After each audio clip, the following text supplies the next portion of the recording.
y'all, welcome back. I know it's been a minute since we've been here, but we're back and we're doing sort of an amped up version of a childhood classic, I feel like. So it's tomato basil soup, but we're using fire roasted tomatoes. You can buy them fire roasted in a can or you can roast them yourselves. But before we get into the ingredients, quick PSA, I do this just for fun.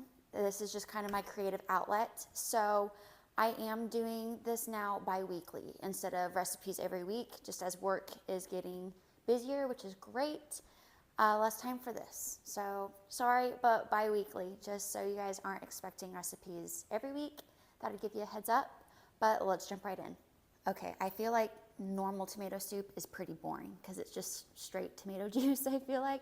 So we're doing fire roasted tomatoes instead. I've got 2 cans here, some tomato paste, 1 yellow onion I've already chopped. If you want to shortcut it, buy it pre-chopped at the grocery store. And then here we've just got 4 cloves of garlic. We will crush that up and put that in our pot back there. 2 cups of chicken broth or vegetable broth, whichever one you want to use. This is 3 cups here in this jar, so we'll use just about all of it, but not all of it. Some smoked paprika, some raw honey. If you don't have raw honey, just use sugar. This is just a healthier sweetener alternative, but again, use what you have. And then some fresh basil. I have got 2 of these little containers here. I would say it's gonna be, it'll normally works out to like a ½ cup packed fresh basil. So if you need more, just use dried basil. And then some cream cheese. You guys know I like the Nancy's probiotic cream cheese, just to add some creaminess, some richness to the soup. And then some half and half. If you guys don't have this, use heavy whipping cream, almond milk, normal milk. Skip it entirely if you want, but I just think it adds some richness, some depth, and just makes it cozy because it's tomato soup and it is freaking cold outside. So that is what we're doing. We're gonna make it all in one pot, put it in our blender, and then just let it simmer and eat it whenever you wish. All right, to get started, we're gonna heat about 1 to 2 tablespoons of olive oil in our pot. You can do this in a skillet, but I just feel like everything's gonna go in a pot anyway, so why not just start there?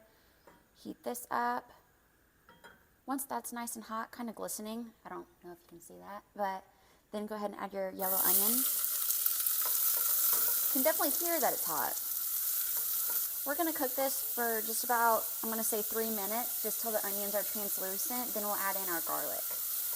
It's been about 4 minutes, the onions are looking perfect. Now just add our garlic. I went ahead and chopped this up already.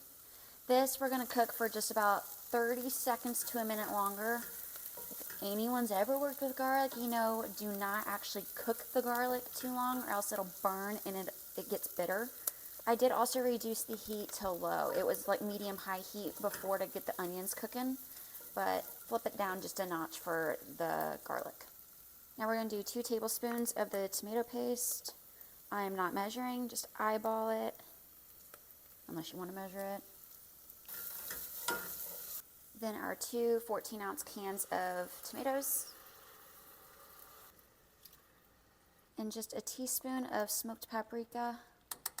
Then about a teaspoon or 2 of honey. I love honey, so I'm probably gonna go 2 teaspoons here. Please don't forget the salt and pepper, like I almost did. I'm gonna do about, I'm gonna say a 4th teaspoon of each. You can always add 2, it's pretty difficult to take away. So it's been a few minutes, so I'm gonna go ahead and add the 2 cups of chicken broth. Now this, I'm gonna let sit for 10 minutes, 10-15 minutes. Just so, again, the flavors can kind of meld, caramelize, get thicker. You can leave it simmering uncovered. And then once it's done, we'll add in the cream cheese, the heavy cream, and the fresh basil, and then blend it. All right, it's been about 10 minutes. That is looking perfect. Now I'm gonna add the cream cheese. This whole container is 8 ounces, just like a block of the Philadelphia cream cheese is 8 ounces. We only need 4. So I'm just doing half of this. That was easy enough. And then the half and half, if you want to do that, we're doing a ½ cup. Go ahead and reduce the heat to low, by the way, just so we don't burn anything. but the fresh basil leaves, I'm just gonna pluck and drop right into there. Honestly, some people like more basil, some people like less. So I would say just add whatever the 2 containers gives you. And if you want more, by all means, add more. Keep in mind, by the way, if you get some of the stems in there, that's totally fine. We still have yet to blend this. So any big chunks of onion or basil leaves that you get in there will be dissolved by the time we blend this. So we're not looking to cook this anymore. We just want the cream cheese to get a little bit more dissolved, and then we'll go ahead and throw it in the blender. I don't trust myself to dump this in the blender without it splashing all over me, so I'm just gonna ladle it in.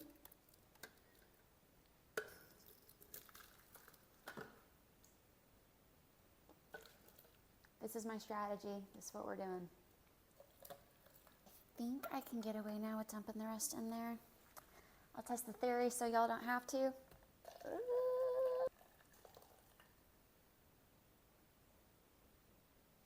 Okay, I think we're good. That did not all fit in there, by the way, but I might leave some of this chunky. I like a little texture to it, you know?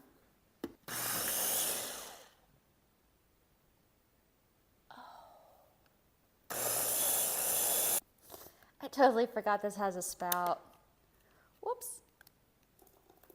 So like I said, this didn't all fit in there. Most of it did, but I might actually leave a couple of the chunks in there. I thought about just dumping some back in here to reblend it, but I think that might actually be pretty good consistency-wise. Very, very runny, which I know the soup typically is runny.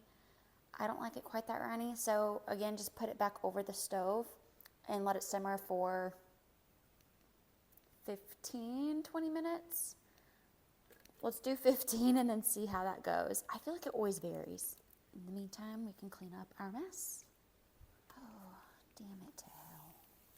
I swear every night I cook, things go off without a hitch. It's like God puts in kitchen messes for y'all's comedic relief.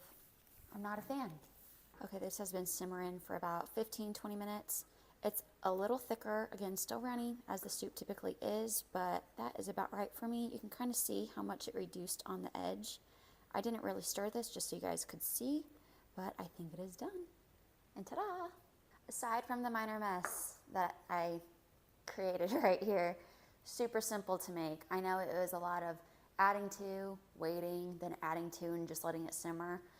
If you're impatient, I've made this before and not done that, but the flavors do, I feel like, intensify the more that you just are patient with it, let it simmer.